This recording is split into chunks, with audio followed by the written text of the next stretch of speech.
Just a couple bad weather fans representing New York, talking all things sports. Man, what could go wrong? We got Alex, who's a fan of the Knicks, and Mike of the Nets. The yin-yang of the tri-state, place your bets on the Yankees, Giants, Mets, or Jets.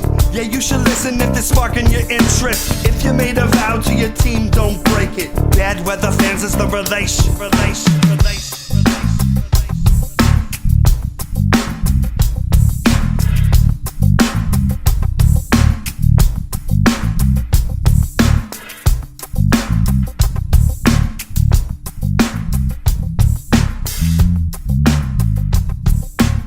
That's right. This is Bad Weather Fans, episode number 158. Mike Biseglia, Alex Benezowitz. And it took 1,114 days, 158 episodes, but the New York Knicks, they do defeat the Brooklyn Nets 124-106. Nets held a 3-point lead at the half, but the Knicks destroyed the Nets in third and fourth quarters.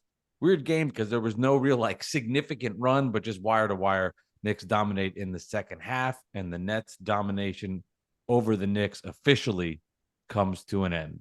Alex, how are you? Well, I'm doing well, Mike. Na na na na na na na na. Hey hey hey. Goodbye. As one fan said on Twitter, nature is healing. The Knicks have beaten the Nets and end the 9-game winning streak, losing streak or winning streak, whichever way you're looking at it. And 1-9 in the last 10. 1-9 in the last 10. 1-9 in the last the Nets. Yes. it had to come an end. I think Matt Brooks said it on Twitter. It was officially the Big Three era of whatever you want to call it. Definitely felt dead for the Nets, who had. Knicks killed them in the second. They're not there anymore. Jalen Brunson was great. It's funny though, Alex. Before we dissect this whole game and get into it, I will say from my perspective, I always feel like this sort of high end pressure whenever I see a net Knick game.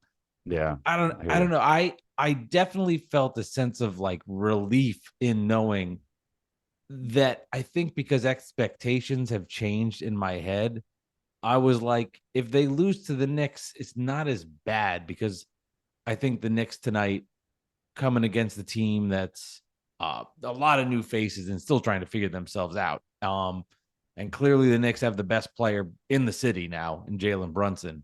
It was I don't like it. It's going to be annoying, but it almost wasn't as bad as maybe I think it could have been in the past when it was the expectation is to always destroy this team. Yeah, the sizzle was gone a little bit from this game. Previous Knicks games during the Big Three era, if you want to call it that, was intense. They were intense, I should say. It was even the Cam Thomas comeback game, it was intense. Knicks fans knew that was going to be over, at halftime. Not over, but I remember I've told the story several times on the podcast for listeners that at halftime I bet the Nets with the points. I didn't think they'd come all the way back, but I knew they'd come back. But but even that game had more sizzle. This has just been whatever. Even the only game that compared was that one when Durant played by himself and beat the Knicks by himself. That one game that there wasn't a lot of. It wasn't very intense. That game, it was a blowout, I think. Other than that, the games have been crazy. This one was, it was close throughout. I thought this was going to come down to the wire, but the Knicks put them away in the fourth quarter. I thought that there's no way that the Nets aren't going to come back. The Nets are scrappy, man. They're a good team. They came to play tonight. They really, really, really were there and the whole time, and they just didn't have it at the end. Missed some free throws, and it was just the Knicks pulled away. Jalen Brunson just is a legit star, and you said it, man. It's crazy how he is, and I'm going to say it. It's crazy how he's not an all-star, and Julius Randle is. I know different positions. You can't have two players as all-stars on a 7-seed team. He's not going to get it now, even if there's a replacement for Jaylen Brown. You just can't do that in the NBA. You remember the Hawks, had 4 all-stars because that was the year they won 58 games. Even Kyle Korver got an all-star over Vucevic. That year was a big controversy. And he's not going to get it. And it sucks, but he should be. He should have been over Randle. But what are we going to do? At the end of the day, everybody knows who the real all-star is, and everybody knows who the star of this team is, and it's Jalen Brunson. Here's the good news. It doesn't mean anything. Who gives a shit? Okay? It's a nice nod. It means something. It's not like the Pro Bowl. Everybody gets it. First of all, yeah. I personally care about wins and losses, and I Of know there'll be course, like me too. I get it. But yeah, I'm yeah, just like I'm just saying yeah. like let me think about it. Take a step away. Mhm. If you are that upset that Jalen Brunson isn't an all-star, it's like it's not that big of a deal. No, no, no. I rather if I'm a Knicks fan, I'd rather him have games like this where he torches the Nets, puts a Right. 40 points on the board, dominates the third quarter, does everything at will, broke Joe Harris's ankles twice, one time Mhm. severely breaks them. Like to me, that would be way more important. And to get to what you said about the Nets being scrappy and playing, this is who they are. And Yeah, this yeah. was like the first game versus the Bulls, they looked great. Against the Sixers, the second game, they blew it and they should have won. I have a suspicion that you're going to see a Nets team that's probably very good at home and bad on the road. And they have a hard time scoring the basketball. And Jacque Vaughn tonight had one of his worst games as a head coach. I mean, he made mistakes all over the place, not getting to Cam Thomas till late when they're void of scoring, not going to Edmund Sumner when they needed a push on the backup end, and then not having Utah Watanabe in the game and leaving Joe Harris to be destroyed on pick and rolls. I mean, there was just so many mistakes by Jacque Vaughn tonight. It was hard to watch on that front, but I'm not going to put. And then ultimately Spencer Dinwiddie kept him in the game in the first half. Second half went to hero ball, and no ball movement, and they are flawed offensively. I think it's easy to see they're going to fight, they're going to defend. I didn't love the rotations, and Knicks took advantage of it, and Jalen Brunson was by far the best player on the court, and there wasn't even a close second. I agree. I agree. And Ben Simmons is just stealing money at this point. I don't understand what's going on with him, man. He's like scared to even drive at this point. He drives in and then kicks it out. It's just like one of those guys you would see on the court when we all play ball when we were kids, and like you'd see like a guy would just be like scared to shoot. You'd be like, oh, you're scared, you're scared, you're scared, you're scared, and they were. And that's just exactly what Ben Simmons is right now, which is crazy. One play in particular where I can't remember who drove baseline, but somebody gave it to him and he had a dunk. I mean, he basically had a dunk and he turned it into this little spin hook that he missed. And my view on Ben is I know people are going to be like, you're being too easy on him. I feel really bad. And he's taken $35 million, but the whole thing, like, I feel bad. I mean, here's somebody that was at the height of his play, was an all NBA type player, and he is shot mentally. He is shot on the court. He can't play anymore. He's too scared, and I feel bad about that. Like I know everybody say he's paying $35 million. Why don't be soft on him? I'm just telling you right now, to see somebody at the height of their athletic ability and now just not even be a guy that should be in the rotation of a team that's average is sad. I mean, it's sad, but I don't want him playing. At the same time, don't get me wrong. If he's going to play like this, he's got to sit. Like, right. And this is nitty gritty Nets, but Edmund Sumner at least drives, attacks the basket, gives them energy, and doesn't get called for a foul on the fucking screen and roll every time. Like he can't play. He shouldn't be on the court. Don't play him. But yeah, it's sad to watch. I mean, that's how I feel. Like I feel like I feel sad watching somebody that was at the height of his career be terrible. Well, for me, there's two parts to that. Is if he is going through something legitimate mental, he might have some kind of anxiety issues. If he legitimately has that, then you feel bad. If he's the kind of guy who's like, as Deion Sanders always used to say, is playing with heavy pockets and just doesn't care anymore, well, that's a different story. That's a different story. That's a different story. Then you're mad, but there's no way to prove it. You know what I'm saying? That's the problem. But Alex, I don't think he's playing with heavy pockets. I think he's scared to be out there. I really do. If he's going out there, it's like I'm making $35 million. Fuck this. This is fun. I live in New York City. Like I'm having the time of my life. Celebrities. That's obviously a problem. And how he's playing is a problem. But I'm just saying, as a human being, I see this out there. I'm going, this is bad, man. Like even early in the year, he was at least attacking and playing well. All that energy has been zipped. And if it's what you're saying and it's heavy pockets, that's putrid. Now, it's probably some form of a combination of both, right? Where he's probably scared to do it, but at the same time, he's like, I know this team's not going anywhere. I can now hide a little bit.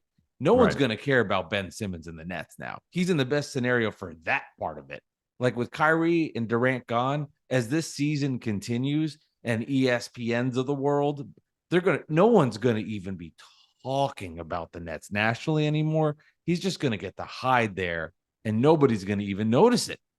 Yeah, that's true. And some guy and a guy in the Knicks who's the complete opposite as Josh Hart. Man, how about him? He's just like bouncing off the walls, electrifying the garden, the defense, and talking trash. And he yelled out on one play like, "This is our fucking city," something like that. And it was just like, dude, you've been here 2 days, like relax. But at the same time, I get it.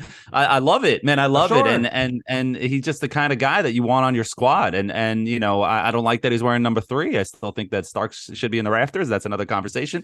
But like, I just think that Josh Hart is going to do that number well. And I think that he is playing really, really well. And he's a great piece for this team.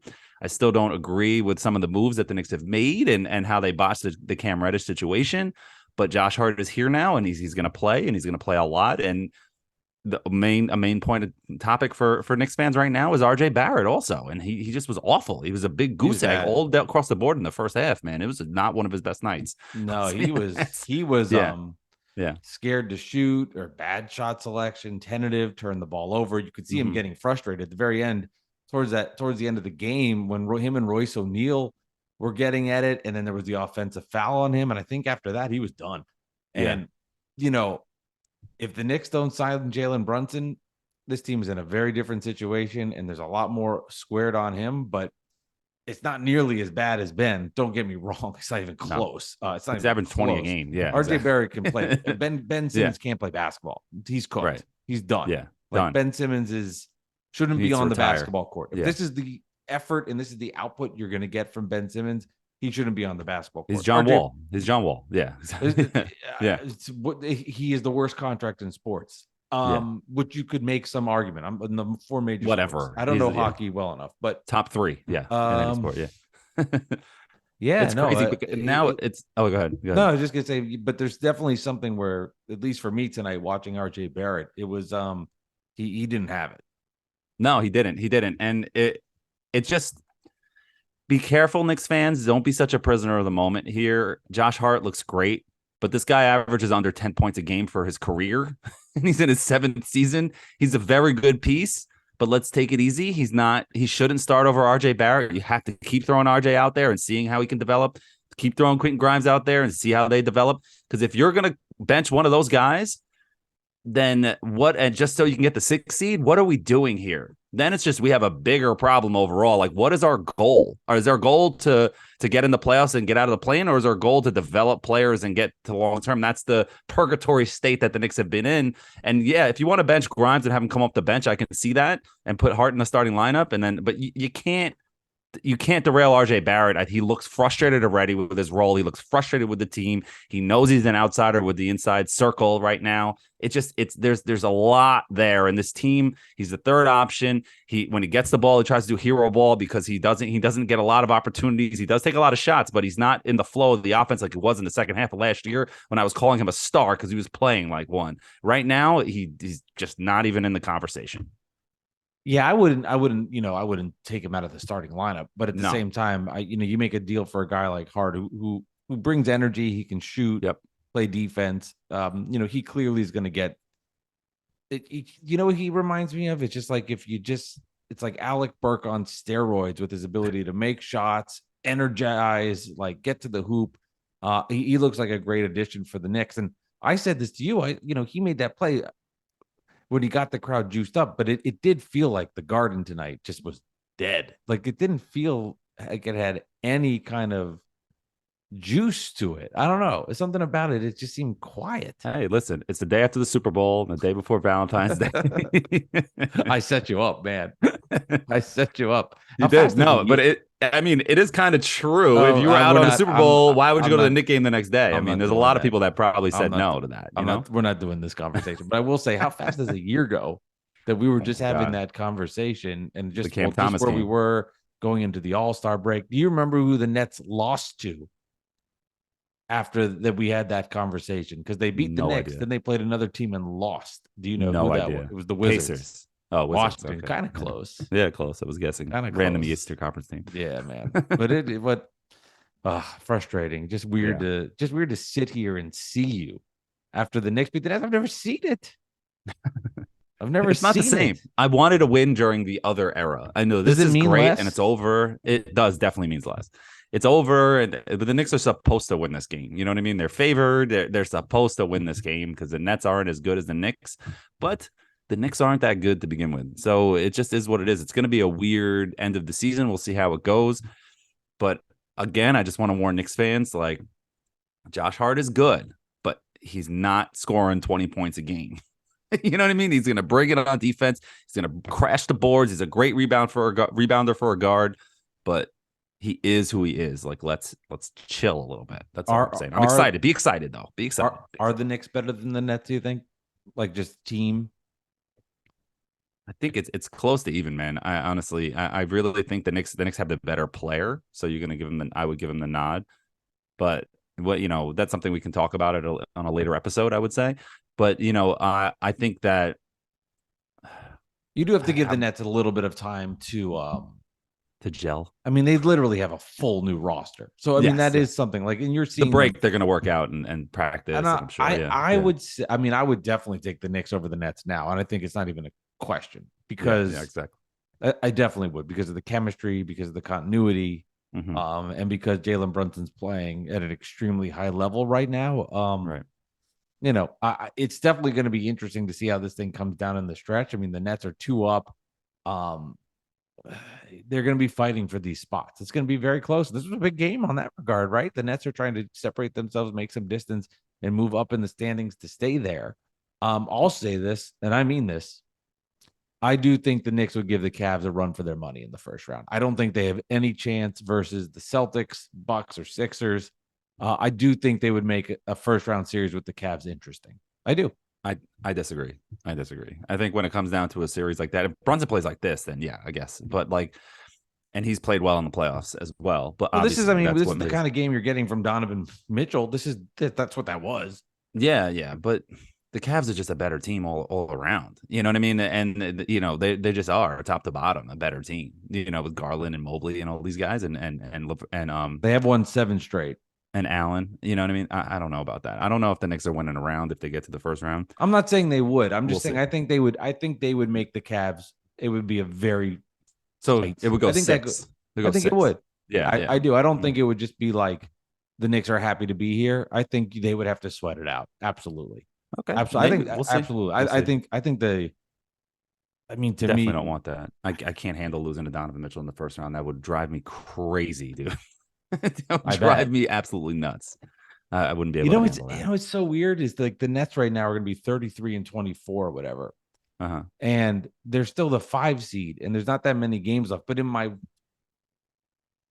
can't explain it, but like I went from this, got to get healthy. We got to start building up in the standings. I definitely want to be a top 3 if we can get there to, I almost feel like we're not even in the playoffs. But if you look at the standings, they're the 5 seed ahead of Miami and the Knicks.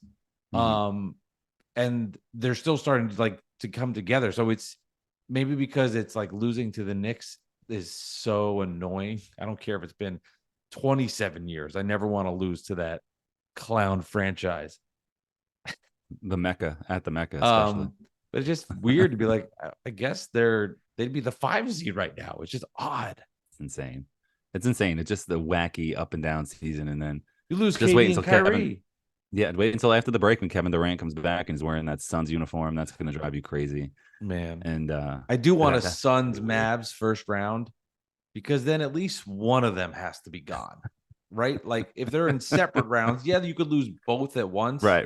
But at least I'm guaranteed. It's kind of like a mutual fund where it's like, okay, I know I don't have the highest risk, but just something kind of safe. I kind of want to see that in the first round, and the obsession that everybody will have on it will be awesome. I do want to see that. I think that would be highly entertaining from a net fan perspective of just the dread. Yeah.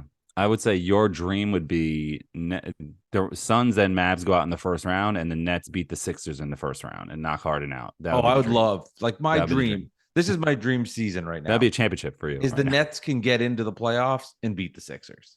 Yeah, that would be the goal. I do not want to. It's funny though.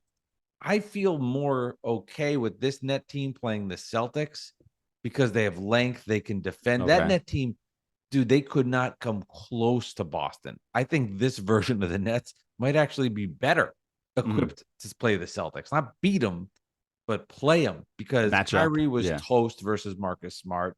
I don't know. Maybe I feel like the matchup might actually. I don't think you're going to get a fair representation of what you saw with the Nets tonight. I think they're better than what you saw. Bridges was bad.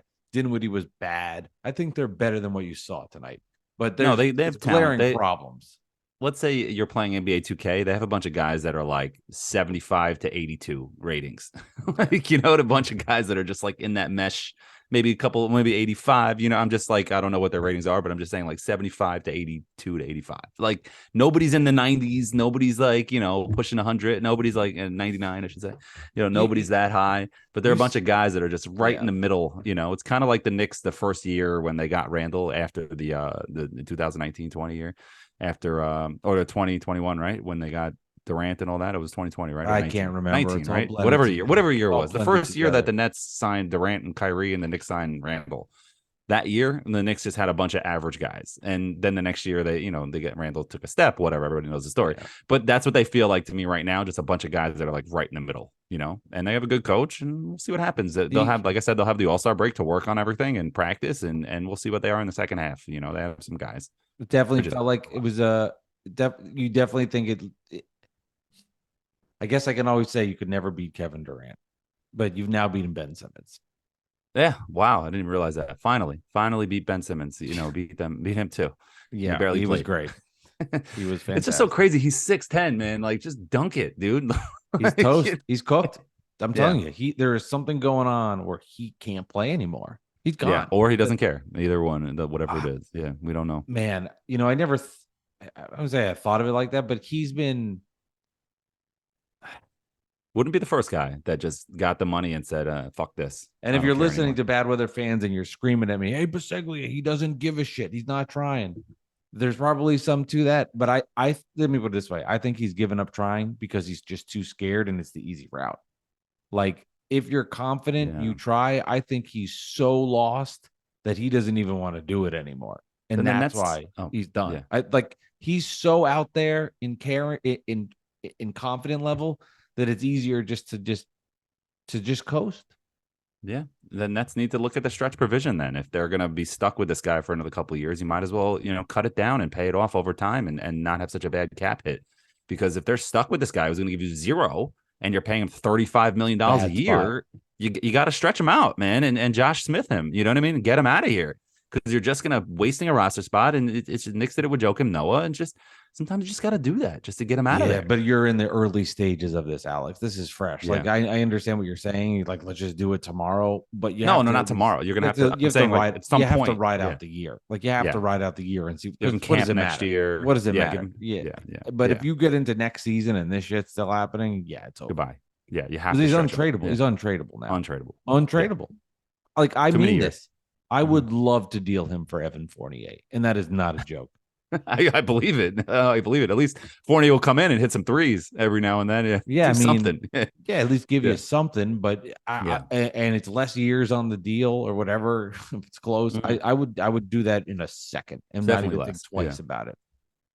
Yeah, I agree. I agree with that. I mean, Fournier, it was funny. He was right. He said he had a funny line the other day where he came out. I think it was the Sixers when he had that game on national TV. It scored. His season high, it was over 17, close to 20 points, I think it was. And he was like, it wasn't, and this was more like a one night stand. He said something like that. It's just, he knew he was going back to the bench. It's just, it's and he doesn't deserve big minutes, but I don't understand the rotations with Thibs, as we say again. I'm a broken record. You have to play 9 guys. You can't play 10. You can't play 11. Like, you got McBride is playing all season, and now just because he traded for Hart, he can't play. Like, you can't just sneak him in there for a couple minutes a game and not just have him on ice.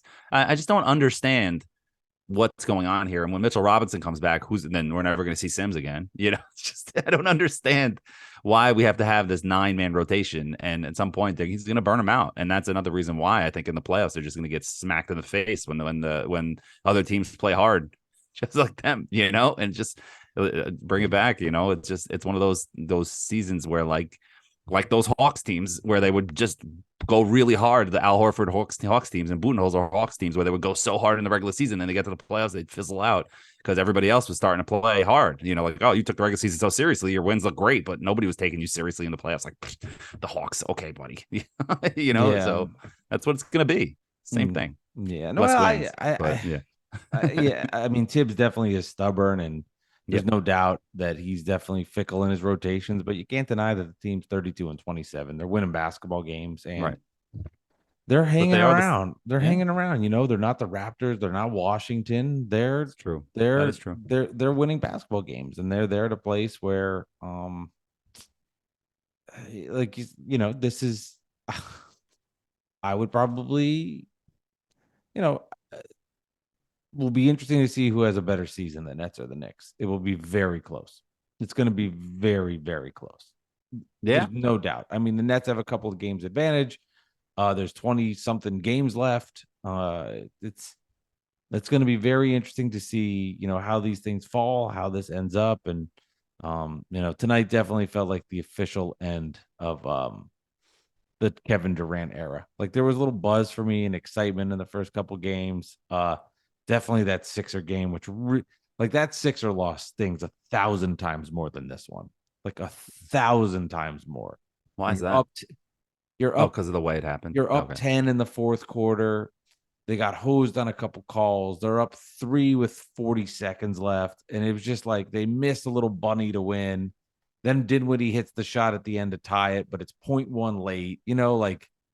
Everything that could go wrong went wrong. And that one stung a lot more. This was, it only took 40 minutes, but Leon's made his debut into the podcast. Leon the cat, if you're watching on YouTube. I get more people tweet me or DM me about Leon than anything I say about the Nets. I don't know, my opinions suck or this cat's great or combination, but there you have it. Yeah. What's your Nets championship meter? We'll retire. 0. Scaro meter is 0. We'll retire that. Completely 0 now. It's over. It's over. Yeah. God damn, I love that segment. Yeah, well, with Durant still looming, I had to keep it at something. But now that he's gone, it's over. It's gone. It's done. But maybe did you hear that LaMarcus Aldridge is rumored to go to the Mavericks and rejoin Kyrie? Okay. I can't believe he's brave enough to do that. There's a couple of guys out there, man, on the wire now. With Terrence Ross is out there. There's a couple of guys out there to be had. If you really wanted to go for it, but the Knicks not for our teams. No, I know the Knicks are so set on their 9-man rotation that they can't fit anybody else in there. So it's just, and the Nets are, they have some, the Nets.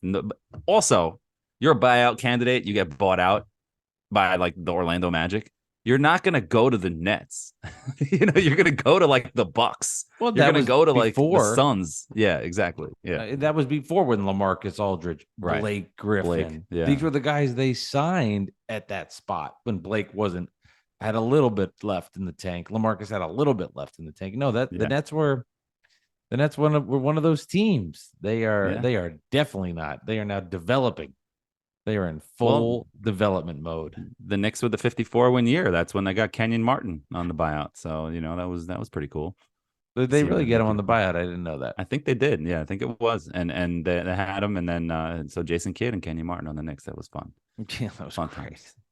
Yeah, that was great. All right, Alex. Don't quote me. Don't tweet me. Be like, you idiots. It was Kenyon Martin was traded for the. I thought it was a buyout. I'm 99% sure. Don't tweet me at Nick Central and kill me. Just you'll kill me for something else, I'm sure. Well, congratulations. It officially has happened. It almost had this feeling like this would never happen. But it is over. The Knicks have won. They defeat the Brooklyn Nets 124-106. And the Knicks have now won one game straight versus the Nets. 1-9 in the last 10. 1-9 in the last 10. That is absolutely right. And I'm very, very happy that it's over. No more. You don't have to hear it anymore. So we move on. You never have to hear it. All right. This has been Bad Weather Fans, episode 100. And what number is this? 158. I was going to say 178, but it's not where the number is at. New York Knicks get the win. Don't forget, everybody, you can find this podcast on Apple, Spotify, and of course, check us out on the video version. You can look at go to YouTube is what I want to say. And if you want to see Leon the Cat, who jumps on this at least once an episode, you can check that out. We have a very fun episode planned for next week with the All-Star break coming up. We will be doing a Nets Knicks draft, basically combining the players, putting them together, and Alex and I will be selecting, who you take Jalen Brunson. All right. Do you want to take do you want to take Evan Fournier? Right. And then we'll see who ends up having the best combination squad in the city. Before, when it was the Nets with KD, Kyrie, and James Harden way back in the day. It's good. Kudos to the Nets for taking away that. And I don't think they played it. They were going to play a tribute video to James Harden. Oh yeah, but they put up "thank you" on the board. I saw somebody post that online. Why? Yeah, what are we doing here? Yeah, he was here for a year. He demanded a trade out, and he left. They shouldn't be saying thank you to any of those guys, to be honest. If we want to be truthful here, Kevin Durant engineered this entire thing. I don't mind. Kyrie Irving torpedoed it, and Harden couldn't wait to get out of here. I don't mind the Kevin one because he gave effort every time he was on the court, and I loved him. I mean, but he used and abused you. He totally did. Yeah, he totally did. I'm not going to sit here and pretend like it was magic. It was the most unbelievable moments we had together, and it was mind-blowing sex for 3.5 years. Right? We had pockets of it. What do you want to ask? I said, are you finally going to admit that they were mercenaries? They weren't mercenaries. Don't use that term. They weren't mercenaries. They weren't mercenaries. Hired guns. They didn't even care about the Nets. They were. Durant was here for 4 years. Kyrie was. He didn't give a shit. But the second he could get out, he got out. That's not mercenary time to say all that. They were hired guns. No pride in the team. No. They didn't care about the Nets. They would have went anywhere. That's all. Hey, Kyrie was born in Jersey. It was his dream to play here. The problem, the thing is, you agree or disagree with Kyrie. He wasn't a mercenary. He despised Joe Tsai, and that outlasted it. That's what mattered to him most. He hated that man. He hated Nets ownership. He was the owner when he. I'm not going to get the Kyrie. I'm not saying if it's right or wrong. I'm just saying if you're going to get in his head and where he's coming from, that's what he cared about. Well, he hated him because he wanted him to show up. Yeah, he wanted him to play. Yeah, why do you hate the guy? If you want to have a rational conversation about it. Oh, I see what you're saying. I got you. I'm not agreeing. You're not arguing for Kyrie. You're just saying I'm just telling you from his perspective why he wanted out of Brooklyn. He felt disrespected that he never got what he wanted. And then he left. Now, I don't see that as a mercenary. I see that as a narcissistic egomaniac who wanted to leave. But I wouldn't call him a mercenary. I would, but we'll just agree to disagree on that. Yeah. Well, ultimately, if you want to win the mercenary bowl. Yes. Julius Randle, not a mercenary, not a mercenary. I don't know. I just hope they trade him. That's all. He's not getting deadline's over. I know. I mean, they're never trading him. As long as Leon Rose is here, it's over. ISO Randle, man. Every play. Yeah, forget Obi Toppin. It doesn't matter what How who cares? How wild is it that the Knicks are starting to win games and their draft picks have been awful? I know. What does that tell you? Quickly's good. I love Quickly. Is my favorite player. Him and Mitchell Robinson. Okay, Mitchell's never healthy. Never healthy. Yeah, never healthy. Every year it's something. He always misses games. He does a double Durant. Whatever Durant does, he doubles it. That's typically what you get from Mitch. And then RJ's really regressed. And Obi Toppin doesn't. I mean, and Obi Toppin had a dunk and a missed three. That was about it. Yeah, it's just weird. I heard you on Knicks Film School with Andrew Claudio, and he was right about the they're making Obi Toppin a spot up shooter, 3-pointer shooter, and he's not that kind of player. You know what I mean? No. And that's why I thought on draft day the Warriors should have taken him at the 2 pick. I said that actually we had Andrew on, that year. I'm like, they should take Obi Toppin. I mean, I remember that because I was thinking about that for the longest time because they took Wiseman thinking I'm like, all right, we have the players here, but they didn't really need that pick is really what it came down to because they had Wiggins, they got these guys, I mean, they were able to put it together anyway. It didn't matter. It's kind of like it's the Darko Milicic of this era is really what it is. Well, Obi, James Wiseman. No, James Wiseman is the Darko of this era. We're drafted by the Pistons that didn't really need him. You know what I mean? That kind of, That was a weird scenario. Darko. Once a Nick, I was a Nick also. He was a Nick for a little. Just a weird timeline with Golden State because of where they were with Durant leaving all of their, some of the greatest players of all time hurt, then all coming back and then drafting Jordan Poole, who excelled. It was just a weird fit and how it all worked out. In Golden State. And he got hurt too, right? Wiseman got hurt, I think. Mhm. Yeah, he got hurt. And then So, Golden State just kind of exploded in their trajectory because all the other pieces came together and he wasn't as needed as which does have some similarities to, I guess, the Pistons who, you know, were won a championship after drafting Darko Milicic. You don't usually win a title after drafting second. Doesn't usually happen. which is crazy because they could have taken Melo, they could have taken Dwayne Wade, they could have taken Chris Bosh at that pick. Oh, that's all of them. Melo was the guy because he was the 2 or 3, but Melo was that guy, and it's just insane that they passed on him because they had Tayshaun Prince, and they're like, all right, well, we got Darko because they got fooled by like a workout video or something, like not a workout video. He was like working out in the same gym they were practicing in or something like that, and they saw him work out with like nobody there. They're like, oh my god, look at this guy. Obviously he's gonna be good. He's a top prospect, but like if you added Melo to that Pistons team, they win another 3 titles easy. The young Melo was insane. Yeah. Denver Nuggets. No, I Melo was mean insane. they're definitely in that conversation because they got old fast with Ben Wallace, Rashid, Chauncey, and it changed. But you add in that young piece, and I'm sure like it would have been interesting to see if Larry Brown how he would have even played Carmelo, like what he would have done. But he would have been off the bench that year, and then 2-3 years down the line, been their best player. Yeah. And Ben Wallace ended up going to the Bulls anyway, signing with them. So that was like a wild kind of scenario there. Man, that 2004 Pistons team, that was the one that got away from the Nets because they took Detroit to 7 in the second round. They had a 3-2 series lead. They had a 3-2 series lead in 04, and Kidd's knees were cooked, and they could not get past them because that was actually the best Nets team from the 3-star standpoint, where Kidd wasn't as elevated, but Kenyon became an all-star. RJ was just getting into his stardom. And man, the Nets should have fucking had that series. I went that game 6. I saw that in person. They were up like 15-2, and Detroit called a timeout, and I thought they had it. And then they lost. Those scores were like 78-81, if you look back, something like that. Yeah, I love those Piston teams. They remind me of the '90s Knicks. Those Piston squads. I really like them. But I had a Ben Wallace jersey. I can show you it if you want to have a Ben Wallace jersey. I love those teams.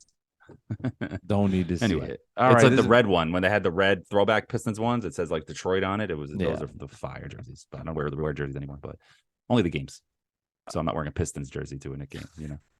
Don't do that. Oh, that was the toughest the crowd's ever been on me as a visiting fan. Was in the Palace in 2004. Mm-hmm. Oh, you were in Detroit. Oh, I didn't know that. I thought you were in Jersey. Oh, okay. No, I was wearing my Nets sweatshirt, and I didn't say anything. I was just very polite, but people were nasty. Mm-hmm. You could feel it. Yeah, I mean, listen. You're not gonna get. You can go to games with other with your. If you're a fan of the Nets and you go to a Pistons game, you can wear your stuff.